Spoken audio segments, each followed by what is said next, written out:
Morning students, आज हम आपको पढ़ाएंगे पद परिचय।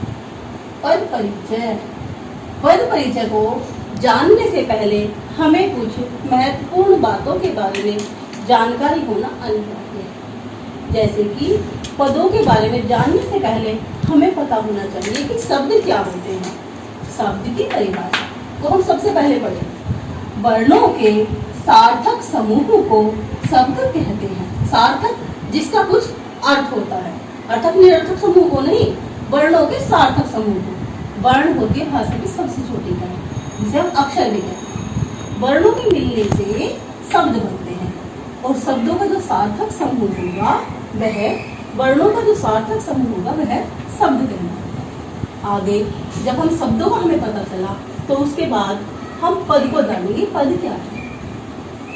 वाक्य में प्रयुक्त शब्द ही पद कहलाता है। शब्द वर्णों का सार्थक समूह जब तक स्वतंत्र रहता है, अलग रहता है, तो वह शब्द कहलाता है। लेकिन जैसे ही हम उसको वाक्य में प्रयोग करते हैं तो वह पद बन जाता है। अब पदों का परिचय।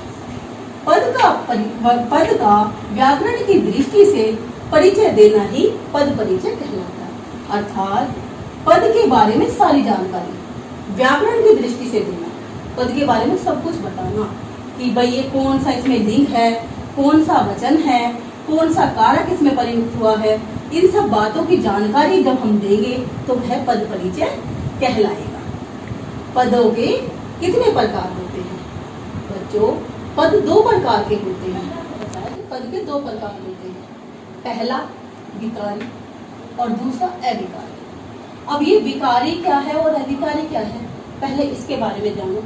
विकारी पद वे पद होते हैं जिनमें वचन के कारण, लिंग के कारण, कारक के कारण बदलाव होता है। लेकिन इसके साथ ही अविकारी शब्द वे होते हैं जिनमें लिंग, वचन, क्रिया या काल, कारक आदि के कारण कोई बदलाव नहीं होता है। वे जैसे हैं वैसे के वैसे ही रहेंगे।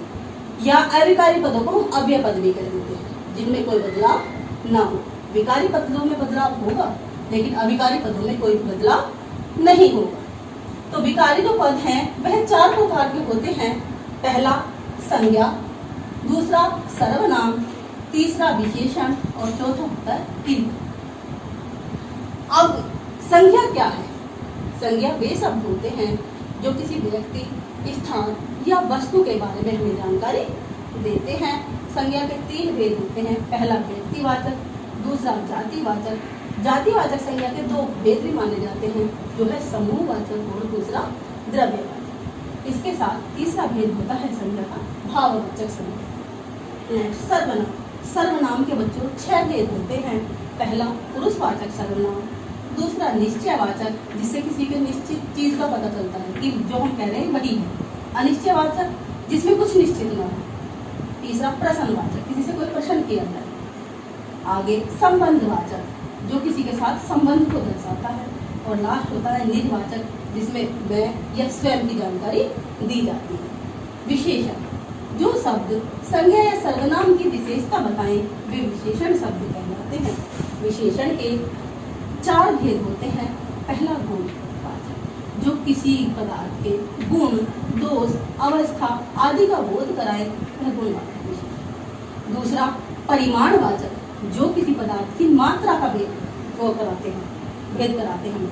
यह भी परिमाणवाचक 2 प्रकार का होता है। पहला निश्चित परिमाणवाचक और दूसरा अनिश्चित परिमाणवाचक। तीसरा होता है संख्यावाचक। संख्यावाचक शब्द भी 2 प्रकार के होते हैं, एक निश्चित संख्यावाचक, दूसरा अनिश्चित संख्यावाचक। तीसरा होता है सार्वनामिक विशेषण। सार्वनामिक विशेषण वे विशेषण होते हैं जो संज्ञा या सर्वनाम की विशेषता को बताते हैं। क्रिया। क्रिया भी बच्चों, क्रिया के 2 भेद होते हैं। पहला सकर्मक, जिसमें कर्म साथ हो, सा लिखा हुआ है सकर्मक, जिसमें कर्म साथ हो। और दूसरा अकर्मक, जिसमें कर्म की प्रधानता नहीं होती है। अब इसके बाद हम देखेंगे अविकारी पद। अविकारी पदों में जो पहला भेद है वह है क्रिया विशेषण। वे शब्द जो क्रिया की विशेषता को बताते हैं कि क्रिया किस प्रकार हुई। क्रिया विशेषण के 4 भेद होते हैं।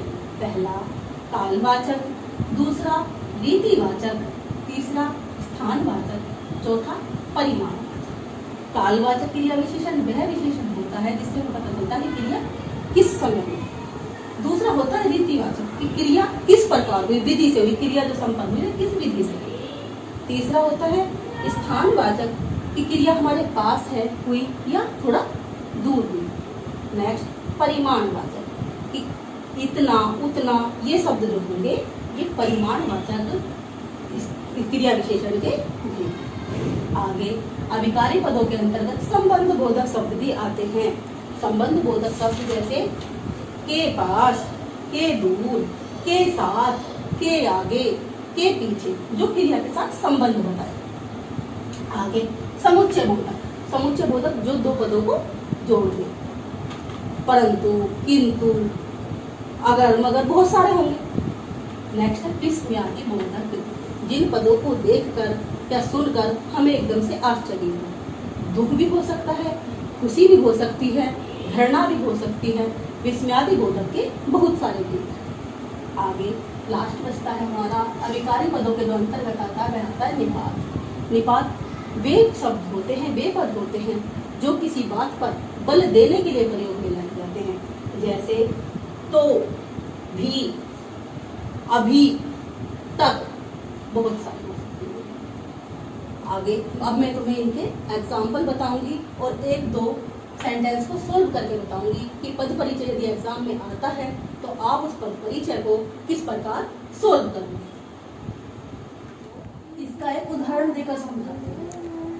तो एग्जाम में एग्जामिनर आपसे दो तरह से प्रश्न पूछ सकता है। एक तो वो एक सेंटेंस दे दे और उसी में 4 पदों को अंडरलाइन करके उनका परिचय पूछ ले, या 4 लाइनें दे दे और चारों में अलग अलग पदों का परिचय पूछ ले। तो जैसे मैंने एक पद ले रखा है, सेंटेंस ले रखा है, उसमें 4 पदों को अंडरलाइन कर रखा है, तो हम इसका अलग अलग परिचय भी दे सकते हैं। जैसे कि मैं सफेद कपड़े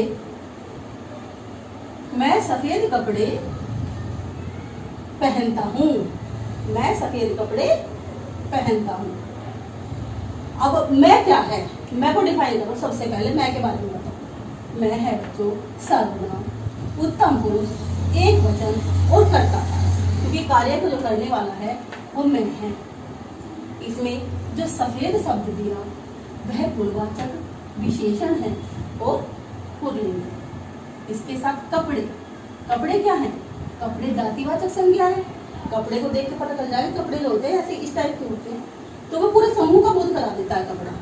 तो वह जातिवाचक संज्ञा है, पुल्लिंग है, बहुवचन है, क्योंकि कपड़े कहा है, कपड़ा नहीं कहा, तो यहाँ पे बहुवचन है और इसके साथ कर्मकार है। नेक्स्ट और लास्ट पद जो इसमें है वह है पहनता हूँ।